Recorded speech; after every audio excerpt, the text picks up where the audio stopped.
Bismillahirrahmanirrahim.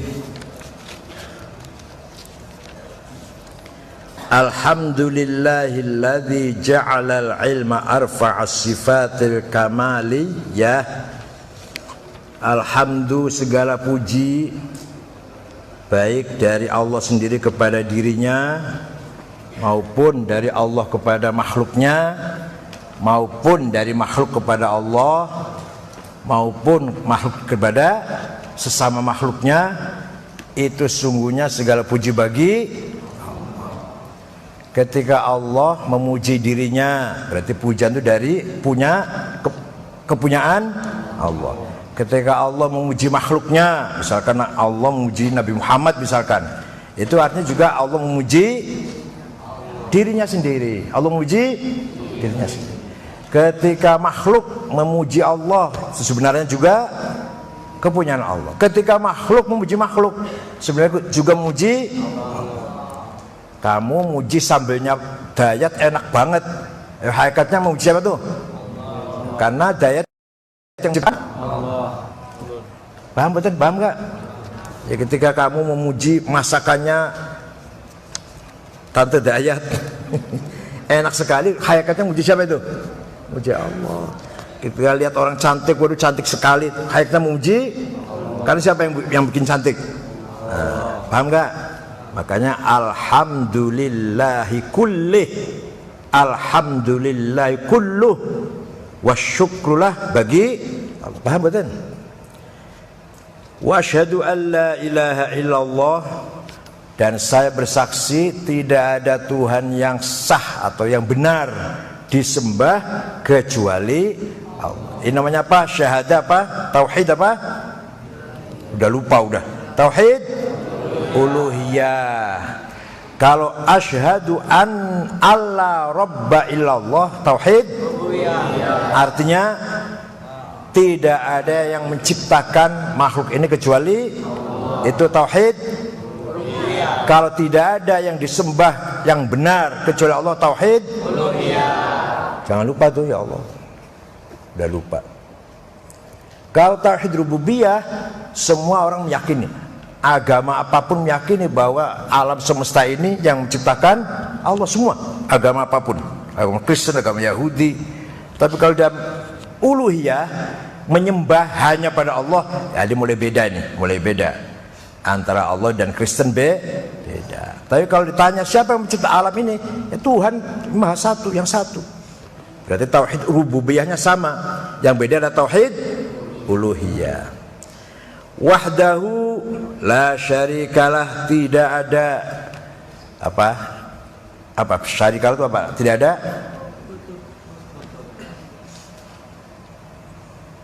yang menyamai, bolehlah.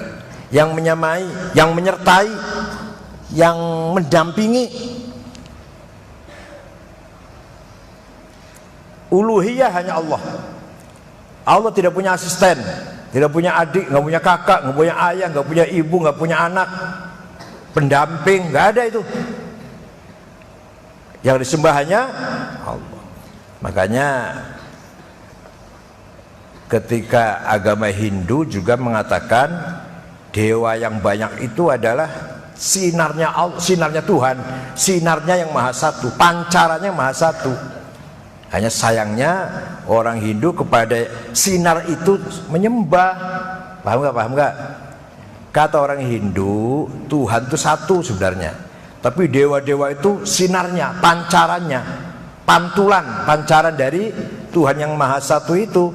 Salahnya orang Hindu juga menyembah sinar itu, menyembah dewa itu. Paham betul? Padane. Kita meyakini ada wali Allah, ada kekasih Allah, Sunan Gunung Jati, Sunan Ampel, Sunan. Tapi apakah layak disembah? Nah, tidak. Kita kalau disembah hanya Allah. Tapi kita yakin Sunan Gunung Jati, Sunan Kalijogo, Sunan Ampel, Sunan Derajat, Sunan Giri, Sunan, semuanya adalah kekasihnya. Jangankan Sunan, Nabi Muhammad utusannya Allah, layak disembah tidak? Layak tidak disembah? Boleh nggak nyembah Nabi Muhammad? Tapi beliau orang yang paling dekat dengan Tuhan. Maka salahnya orang Hindu meyakini Tuhan satu. Lah dewa itu caranya, sinarnya Tuhan lah. Tetapi kenapa sinar disembah? Paham betul? Nah, kalau kita senang mencintai Nabi Muhammad, mencintai para wali, tapi sama sekali tidak pernah menyembah wali. Kalau tawassul ya,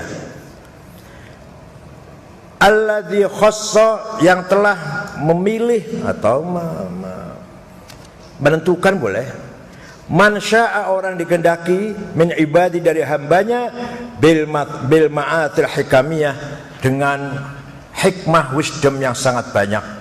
Allah memberikan spesial kepada siapa yang ia hendaki dengan hikmah yang banyak. Kadang-kadang seorang mendapatkan hikmah, wisdom langsung dari Allah, padahal dia sendiri kadang-kadang baca kitab tidak bisa, baca Fatihah nggak begitu fasih. Tapi kalau hatinya bersih akan mendapatkan kekhususan, keistimewaan, diberi hikmah dari Allah. Paham nggak? Kadang-kadang kita yang bisa baca kitab, kita yang pintar kelihatannya nggak dapat itu, nggak dapat kekhususan, tidak dapat keistimewaan, yaitu diberi ilmu hikmah kita ini. Padahal kita pintar-pintar. Ada lagi kiai yang polos, nggak begitu pintar lah, baca Fatihah aja gratul-gratul, tapi doanya mustajab. Karena apa? Hatinya diberi hikmah dari Allah langsung. Wa asyhadu anna Muhammadan abdu wa rasuluh, dan saya bersaksi bahwa sungguhnya Muhammad adalah hambanya dan utusannya. Ini ditegaskan di sini, subhanalladzi asra bi abdihi.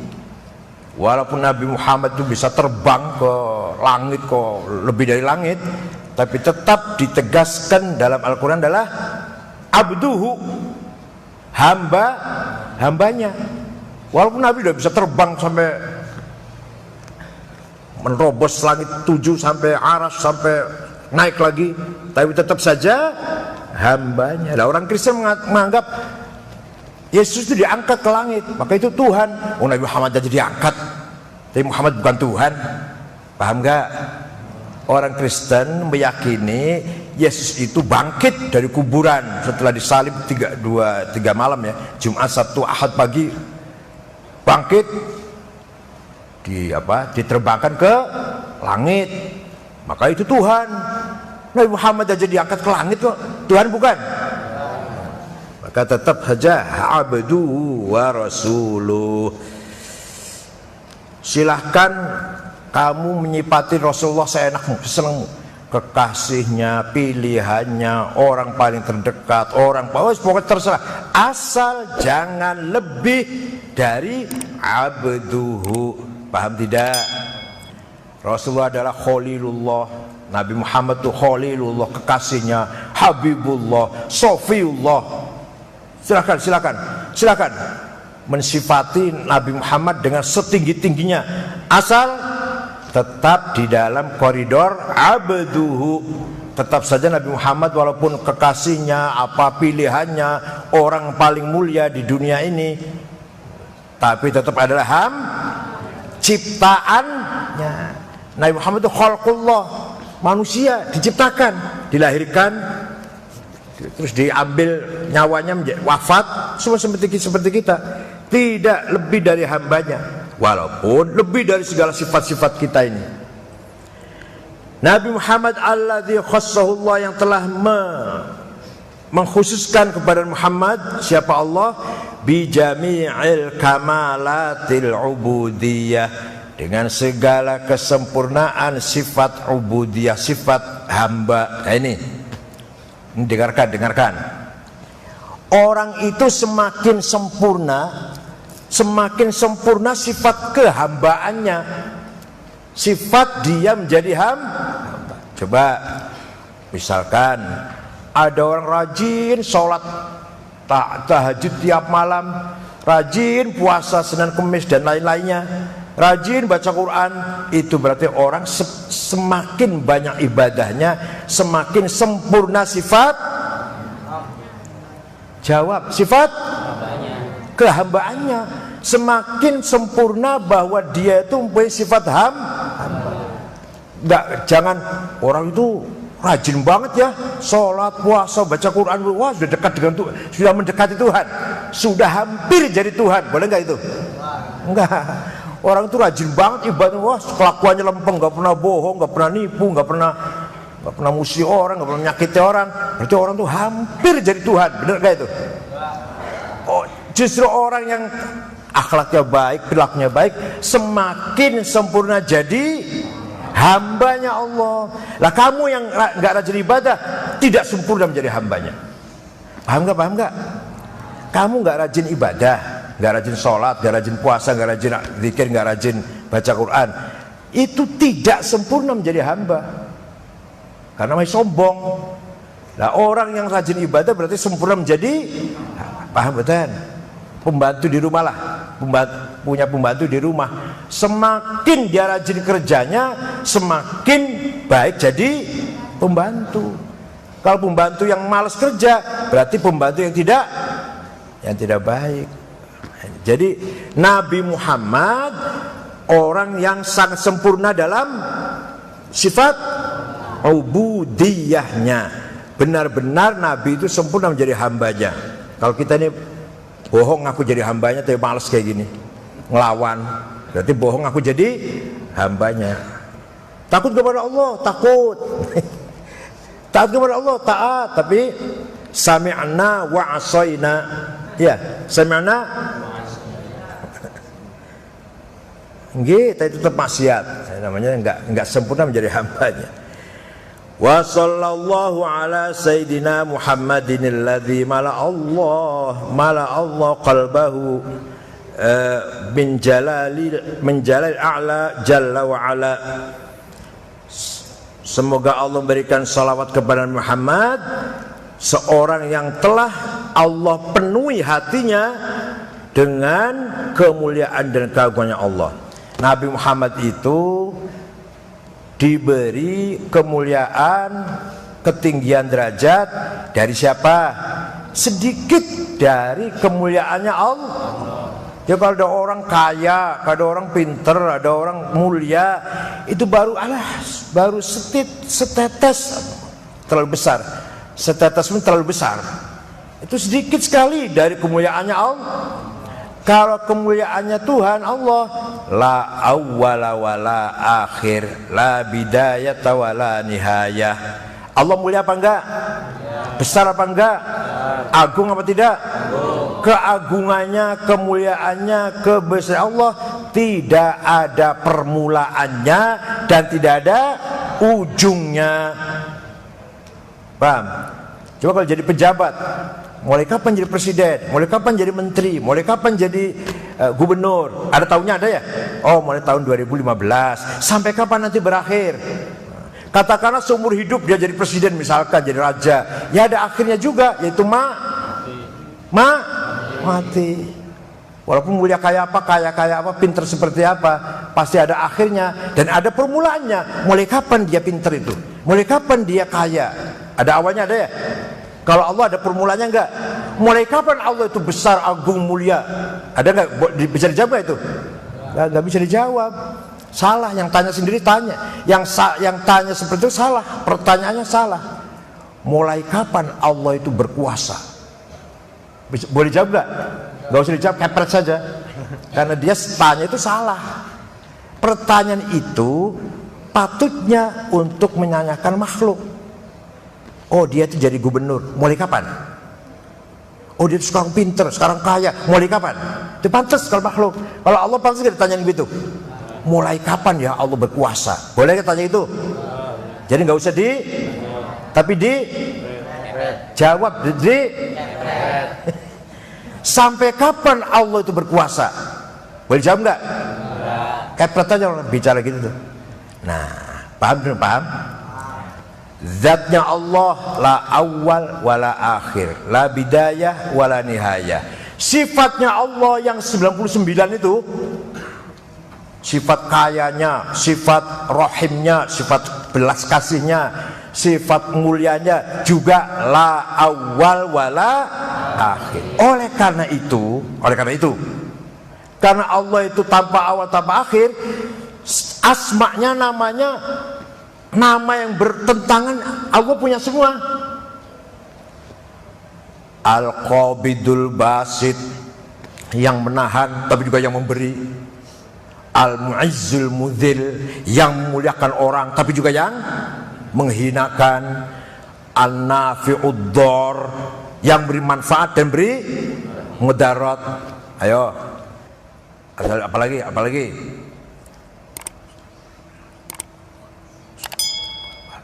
Al-Ghaffar tapi juga Al-Muntaqim, maha pengampun tapi juga maha menyiksa.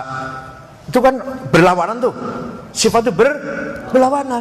Allah itu memuliakan, Al-Mu'izz, tapi Allah juga menjatuhkan orang, Al-Mudzil. Allah itu memberi hidayah, Al-Hadi, tapi juga Allah menyesatkan seorang, Al-Mudzil.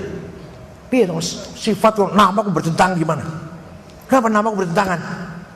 Yang bikin orang itu kaya Allah, yang bikin orang itu miskin juga, yang bikin orang itu naik pangkatnya Allah, yang bikin orang itu jatuh pangkatnya juga. Kok bisa? Sifatku bertentangan. Kenapa jawabnya? Ayo jawabnya apa? Karena sifatnya Allah itu la awal wala akhir. Tidak ada batasnya. Cuma kalau orang ada batasnya, orang itu baik, titik. Orang itu pinter, berarti tidak bodoh. Orang itu mulia, berarti tidak rendah. Orang itu kaya, berarti tidak melarat. Orang itu baik, berarti tidak jahat. Paham betul? Atau orang itu jahat, tapi berarti tidak baik. Orang itu miskin, berarti tidak kaya. Orang itu bodoh, berarti tidak pintar. Kita terbatas. Maka sifat kita juga kaya atau miskin. Satu saja. Nggak bisa si Ahmad itu ya kaya ya miskin, bisa nggak? Itu Ahmad itu ya kaya ya miskin, bisa nggak? Oh Ahmad itu ya dermawan ya pelit, bisa nggak gitu? Enggak. Jadi Allah ya. Allah itu ya dermawan ya pelit. Al-Qabid juga Al-Basit. Al-Basit dermawan, Al-Qabid yang menahan. Allah itu yang mengangkat orang dan menjatuhkan orang. Jadi kalau manusia bisa nggak? Dia itu bisa menjatuhkan orang, tapi juga ya itu omongan anu saja. Kalau ada orang, oh itu dia bisa menjatuhkan orang, bisa menaikkan orang, itu bahasa kiasan sebenarnya. Pada hakikatnya orang itu satu saja sifatnya. Ya, orang tuh kalau nggak pinter udah titik, atau bodoh, kaya atau miskin, mulia atau nggak mulia, itu aja. Kalau Allah, ad-dhar nafi', yang memberi manfaat dan memberi madarat. Al-Hadil Mudil, yang beri petunjuk dan beri yang menyesatkan. Al-Qabidul Al-Mu'izzul Mudil, yang mengangkat dan menjatuhkan. Itu Allah. Sekali lagi jawabnya gimana? Jawabnya gimana? Ini jarang loh. Ini jarang kiai yang bisa menerangkan gini ya. Nyun sewu. Ada kiai tanya, ayo kamu nanti di desa kamu tanya pada kiai kamu, kenapa Allah tuh namanya kok bertentangan? Allah tuh maha mengangkat seorang tapi juga yang menjatuhkan, maha dermawan yang roman tapi juga yang menahan. Kenapa itu? Ayo kalau bisa kiai-kiai di desa kamu jawab. Mengapa sifat Allah itu bertentangan tapi kumpul jadi satu? Karena sifat Allah itu la bidayata wala nihayah, la awwala wala akhir. Tuh sifat itu aja sudah. Sifatnya udah bertentangan tuh. Allah ya awal ya akhir, Allah ya zahir ya batin. Allah itu yang memajukan seseorang dan menariknya. Al-muqaddimul muakhir, al-awwalul zahir, al-awwal akhir, al-zahirul batin. Ya Allah, namaku bertentangan jadi satu. Ya karena Allah itu tidak terbatas. Maka sifatnya ada semua di sana. Kalau kita terbatas, kalau kita oh itu baik, titik. Oh itu kaya, oh itu pinter, paham? Luar biasa nih kalau cara kayak merangkul sampai begitu. Kalau ditanya kenapa, nanti kalau kamu tanya nanti kalau pulang, kenapa Allah itu namanya kok nama bertentangan kumpul jadi satu? Nah, wa ayyanahu sallallahu alaihi wasallam min jamalil asna fasara masruran mansura. Wa ayyanahu, dan menentukan siapa Allah kepada Nabi Muhammad min jamali, dari keindahannya Allah, al asna yang maha luhur, fasara, maka jadilah Nabi Muhammad masruran mansura, orang yang diterima dengan gembira dan orang yang dimenangkan, karena Rasulullah Muhammad mendapat apa tadi? Jamalullah, mendapat keindahannya Allah, sedikit tapi sedikit. Jadi kalau ada orang itu ganteng, tampan, itu sedikit banget dari jamalullah. Kalau ada orang loman, dermawan, baik, itu sedikit dari rahmannya Allah. Ada orang diktator, preman, tukang bunuhin orang, tukang nyiksa orang, kejam, sedikit dari muntakimnya Allah, dari syadidul batshinya Allah. Paham gak? Itu tsunami Aceh itu baru sedikit dari koharnya Allah, jabarnya Allah. Hitler bunuhin orang jutaan, Stalin, Lenin, Mussolini, Pak Harto bunuh orang jutaan, sedikit dari koharnya Allah, jabarnya Allah. Paham kan? Allah itu maha diktator, Allah itu maha perkasa, maha keras, nggak ada yang bisa melawan. Nah, contohnya kalau ada orang kejam, tukang bunuh orang, itu baru sekarang sebaliknya, Allah itu maha rahman, maha karim, maha loman, maha dermawan, maha baik. Terus di dunia ada orang baik, dermawan, atau itu baru secuil atas, sedikit banget. Paham nggak? Itu hanya manifestasi, hanya pemunculan, penampilan, sedikit penampilan dari manifestasi dari asma'nya Allah. Ada pejabat kok nakal banget, diktator banget, karpe dewe, semuanya sendiri. Misalkan kepala desa semuanya sendiri, itu baru manifestasi dari sifat qaharnya Allah, jabarnya Allah. Paham betul? Ada orang jelek banget, itu baru sedikit dari sifat mudhilnya Allah. Ada orang cantik ganteng banget, sedikit dari jamalnya Allah. Udah, baru sedikit, semuanya manifestasi. Wa ala alihi wa sahbihi wassalikin ala nahjihi fanalu khairan wafira. Wa ala alihi, semoga salat kepada keluarga Nabi Muhammad, was ashabi, dan para sahabatnya, wassalikin, dan yang berjalan ala nahji, di atas jalannya Nabi Muhammad, fanalu, maka mereka mendapatkan khairan, kebaikan, wafiron, yang banyak. Jadi salawatnya ini salawat yang lengkap. Mudah-mudahan Allah memberikan salawat kepada Nabi Muhammad, keluarganya, sahabatnya, dan orang-orang yang mengikutinya, dan pengikutnya. Walladzina ja'u min ba'dihim. Jadi kita ini sahabat bukan? Kita ini sahabat Nabi bukan? Muhajirin bukan? Ansor, tapi kita ini generasi yang lahir setelah Muhajirin dan Ansor. Sifatnya seperti apa? Sifatnya orang yang generasi yang meneruskan Muhajirin Ansor, yang selalu yaquluna rabbana ighfir lana wa ladzina sabaquna bil iman. Ya Allah, ampunlah kepada kami dan ampunlah kepada orang-orang mukmin yang telah mendahului kami. Ini dalilnya bahwa kita ini mengirim doa, ngirim kulhu, ngirim fatihah kepada orang yang sudah mati dibenar. Paham nggak?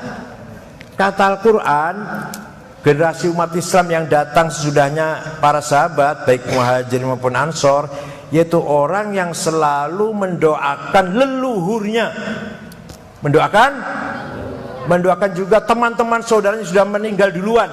Ini berarti ayat ini menunjukkan kirim doa kepada orang yang sudah mati benar apa salah? Awas kalau kamu besar nanti bertentangan. Nanti kalau udah besar nanti gayanya waduh. Awas. Dari sekarang kita yakin ya, kirim doa kepada almarhum bapak, ibu, guru, kakek, nenek, kiai yang sudah meninggal. Nyampe apa enggak? Awas kalau nanti berbalik, awas. Saya tidak mau dibalas apa-apa kecuali kamu harus selalu menjadi orang Nahdlatul Ulama. Saya nggak mau dibalas apa-apa. Silakan. Nanti kamu jadi apa silakan. Nggak usah balas saya, nggak usah. Hanya satu aja. Saya minta kamu tetap Nahdlatul Ulama. Kalau nanti ada mau jadi HTI atau jadi Wahabi, sekarang keluar aja dari pondok ini, keluar aja. Sekarang keluar aja dari pesantren nih. Kalau kamu nanti akan jadi Wahabi, paham nggak? Amma ba'd fayaqulul murtaji ghufral masawi, maka akan berkata siapa orang yang mengharapkan ampunan dari segala dosanya, yaitu siapa? Muhammad Nawawi bin Umar Al-Jawi, yaitu Syekh Kiai Muhammad Nawawi Banten, yang kuburannya kemarin, berapa bulan kemarin kuburannya masih utuh.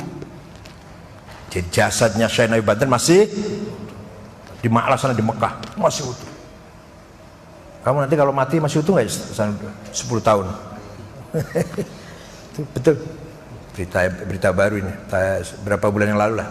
Kuburan di Ma'la dibongkar, mau dipindah apa-apa, ternyata ini di Ma'la itu kalau udah setengah tahun dibongkar lagi kuburan tuh. Kalau udah hancur didorong jadi satu. Nanti kan untuk ya, dikosongkan untuk orang mati lagi itu kan. Nah, dari kumpul jadi tulang-tulang jadi satu, baru dibuang ke laut. Ya kalau nggak begitu kan ya habis kota Mekah kuburan tok isinya nanti. Dan jamaah haji yang mati berapa tiap tahun? Nah kalau gitu kan ya seluruh kota Mekah kuburan semua nanti. Di Ma'la nggak pernah bertambah segitu itu Ma'la itu. Kalau orang mati kalau udah 6 bulan dilihat, oh sudah hancur, dorong tulang-tulangnya jadi satu, nanti kalau satu numpuk banyak buang ke laut. Nah Syekh Nawawi Banten dibuka masih tadi mau didorong tuh tulangnya tadinya maunya. Banyak ulama Indonesia yang wafat di Mekah banyak. Syekh Nawawi Banten, Syekh Ahmad Khotib Sambas Kalimantan Barat, Syekh Mahfud Termas, itu ulama orang Indonesia mengajar di Masjidil Haram dan wafat di Mekah. Ya, kalau orang Indonesia mati di Mekah ya banyak, TKW ya banyak. Jika yang ulama ini siapa? Syekh Nawawi Banten, Syekh Mahfud Termas, dan Syekh Ahmad Khotib Sambas. Kalau jamaah haji mati ya banyak, tapi kita nggak tahu namanya siapa, nggak perlu tahu lah. Dah, Syekh Nawawi Banten berkata, hadza syarhun, ini kita merupakan penjelasan elaborasi ya, penjelasan wada'tuhu yang saya gagas alal kitab, mensyarahi kitab al-mustamil yang mencakup alal mawa'id al-mawa'id mau'idah, nasihat-nasihat. Ini saya beri syarah nih. Nah, mau'idah itu punya siapa?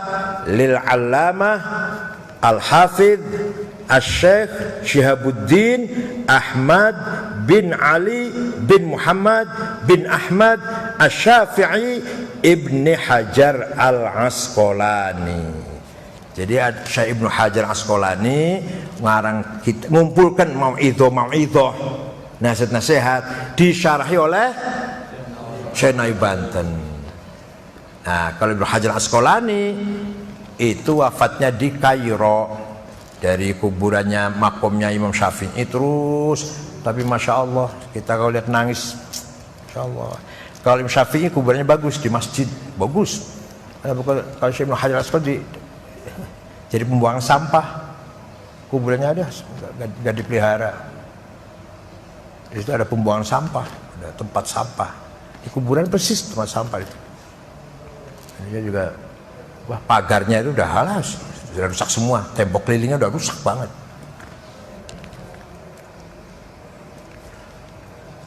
Kalau Imam Syafi'i bagus, ada masjidnya, ada bagus.